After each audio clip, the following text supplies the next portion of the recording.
I'm Gabriel. I'm a visual artist based in Berlin. Next to that, I'm also quite recently a father, and I'm part of the leadership team of the School of Commons, and I oversee their peer learning program at the Zurich University of the Arts. And I thought, after this break, it's maybe a good idea if we do a little exercise, a little game together. Takes just 2 minutes. And for that, I would like to invite you to close your eyes, and you keep them closed while we play. And it's very simple. Whoever feels so can start counting beginning with the count 1. And then another person says 2. And there's just one simple rule. So if you say 3, you cannot say 4. That means someone else has to come after you. So you cannot count 2 numbers in a row. And now comes the tricky part. If 2 people at the same time count, we have to start from the beginning. And I would like to see if we can count till 10. And Gloria can even participate if we can hear her.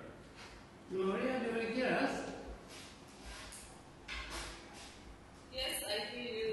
Okay, I have you as a main screen and I'm trying to get us as a double screen, so just the second gallery. Okay, so because there's usually with the hybrid format there's a little delay, so that makes the whole thing even more interesting. So okay, I would say let's begin. So whoever feels, start counting with 1. 1, 2, 3. Okay, we start from the beginning. Even if we overlap a slight little bit, we start. 1, 2, 3, 4, 5, 6, 7, 8, 9. 10. yes. Wow. Let's try 15. I'm waiting for Gloria. Gloria, did you notice what we are doing? She is, yes. We are listening, we just noted that you are, I don't know if it's like a game or It's a game, yes. We should count the numbers so that we don't overlap with each other. Close the doors. Close the doors and your eyes. Close the eyes and try not to interfere with the other, so counting. It's a game, yes. Okay. And we try to reach 15 now, and then we can continue. Okay, let's begin. 1, 2, 3, 4, 5, 6, 7, 8. 9. 10. One more, come on. from the beginning. One more. 1, Again.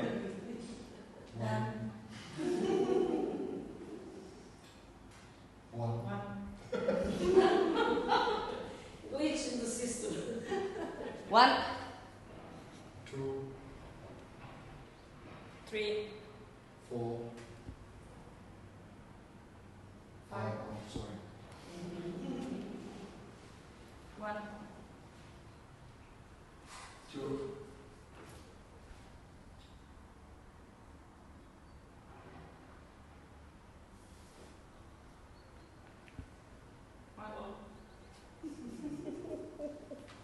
1, 2, 3,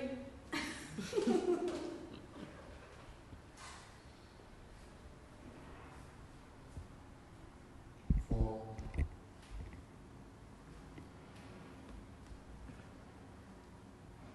5, 6,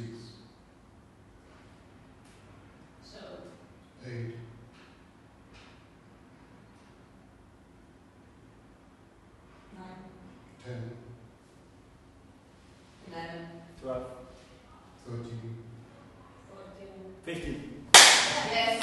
Okay, great. Thank you so much. So, yeah, I started, so as I said, I'm a visual artist. I would say my works are usually idea-based, but manifest mostly in video, installations, performance, interventions, and recently I started to experiment more and more with games and exercises. And as I think I'm not very smart alone, I started to have conversations, and a lot of works come out of these dialogues with other artists, but also with people outside of the art world. And for the work that is shown here as part of Glowing Globe, I created drawing as a conversational tool. So maybe you know this when you have to listen to a very long lecture, like maybe me now, that you get a little bit bored and then you take a paper and you start doodling on the edge of it. You know, it's like a part of a mindless scribbling, doodling process. And yeah, for this project I had conversations with artists from all around the world that are concerned in one or the other way with the digital, and I invited them to have this shared doodling process on a mirror board online, where while we had a whereby meeting, it was not Zoom. And yeah, we created little exercises. But before I talk more about it, we did a little about video about this project, which I would like to show you right now.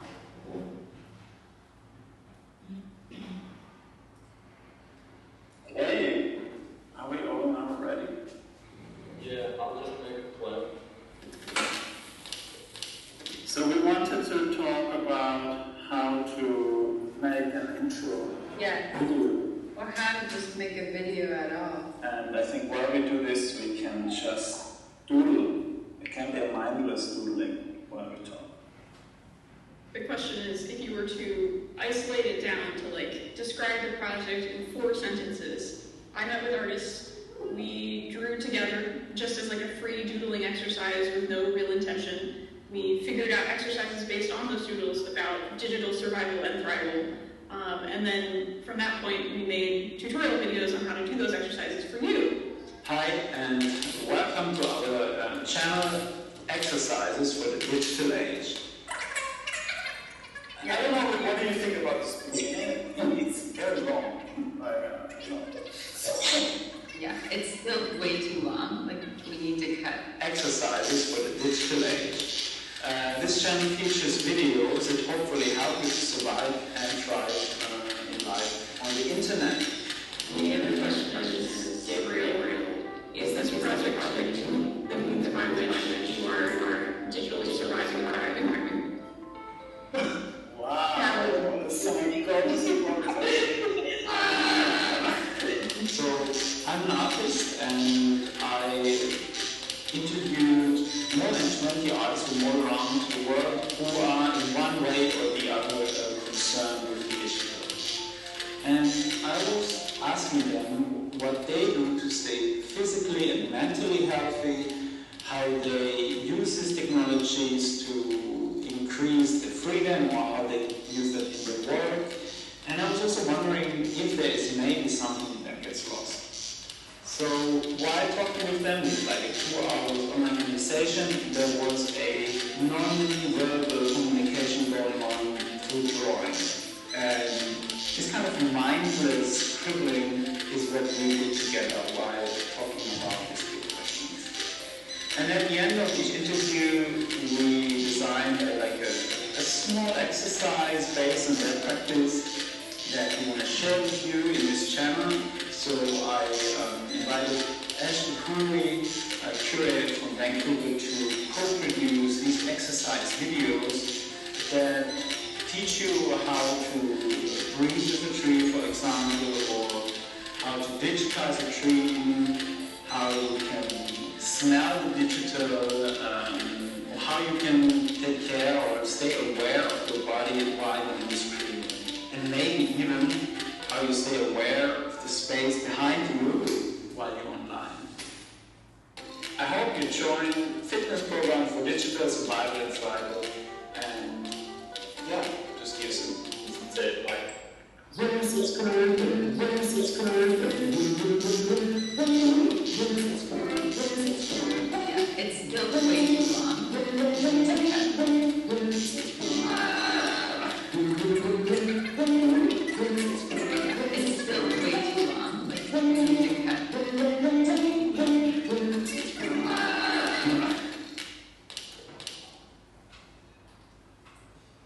Okay. And what you see in the show is the drawing like on the wall that emerged during a conversation with Sarah Friend.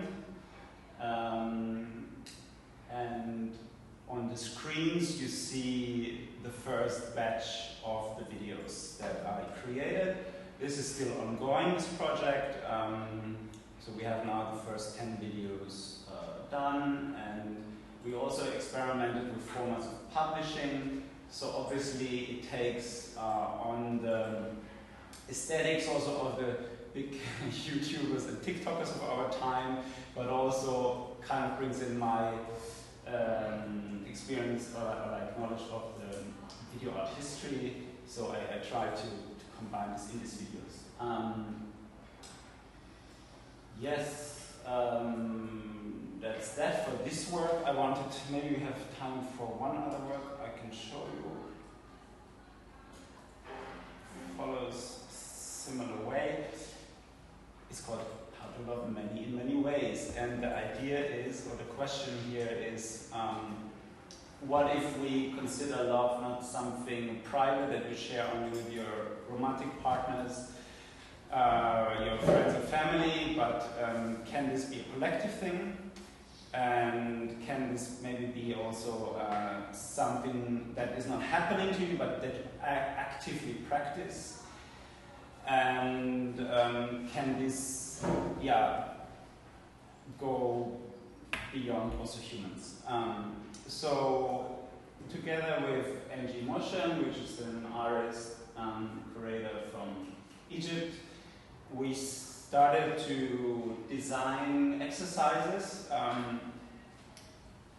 that answer this question, how to love many, many ways, that you can play with yourself, with others, or others. And what the others are is a bit up to the player. Like it can be people that you don't share the world view or political, attitude, stance. It can be also your cat or your cactus. And then we thought that this big question should be not addressed just by us alone. So we invited 9 other artists to respond to that question. And like this came out, like these 10 games by different artists that, let's say, expand or derive from an expanded notion of love. And also we created a website for this, and you can, no matter where you are in the world and you have internet access, you can download all the games.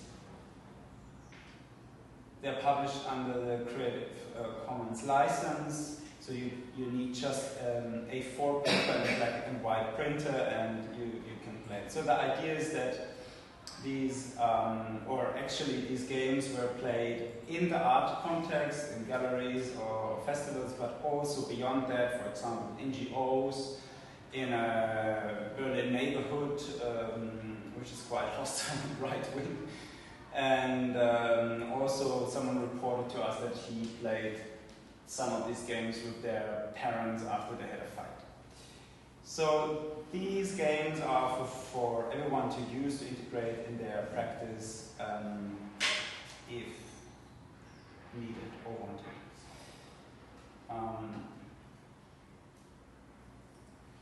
yeah, maybe I can just show a little, some impressions. So I think we had now over 30 sessions.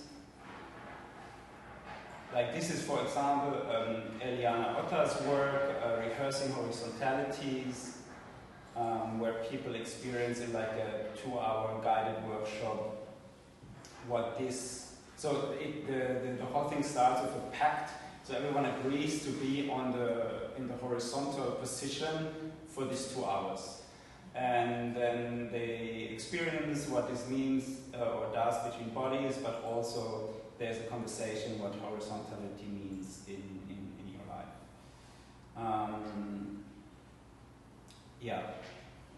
This was here a setup in Zagreb. This was in the Schatzhalle in Zurich.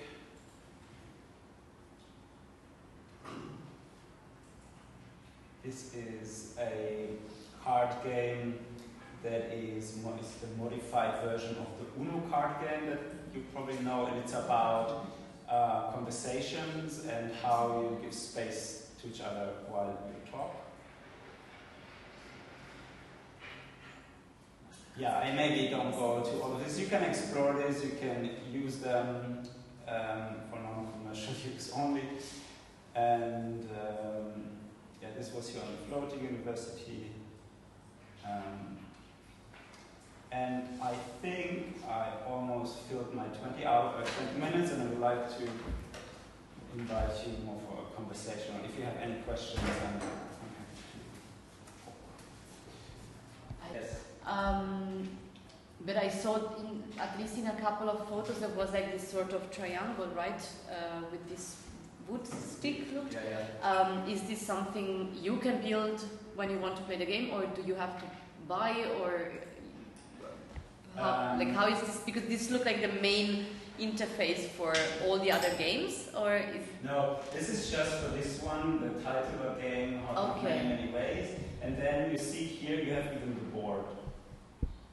So you can really... So you can really like take any parts of this and just... Yeah. Nice. So maybe it's like this, I don't know if you know this game where you spin a bottle. So this is decides who you play. But it's just for this one game. So no, we make sure that it's really kind of accessible for everyone with a printer. And you can also, you don't need the color, you can just do it black and white. But of course we are aware that if this sits just on this website, not many people will use it. So we gave also every artist who participated a small budget to host play sessions themselves, and we really invited them that everyone can integrate all pieces of what was here collectively created in their practices. And some use it as a warm-ups or cool-downs, or just to get, like what I did now in the beginning, like if you come with a group together to a bit ground them in the space, or to make you feel the others and the space around you. Yeah, but I think some games are also a little bit more advanced in terms of developing some intimacy, or like maybe kind of changing the relationship. So I think it's not every thing that you could just start. Like there are some. Yeah, I mean one of this game, which is also we played it, and we had so it's this Falling in Love with the World. It's by Ingo Niermann, who did this project, The Army of Love. Maybe you heard about that. Collaborated with them, and here you are invited. The group is invited, so someone shares an aversion, and then the group should come up with kind of role play to overcome that aversion.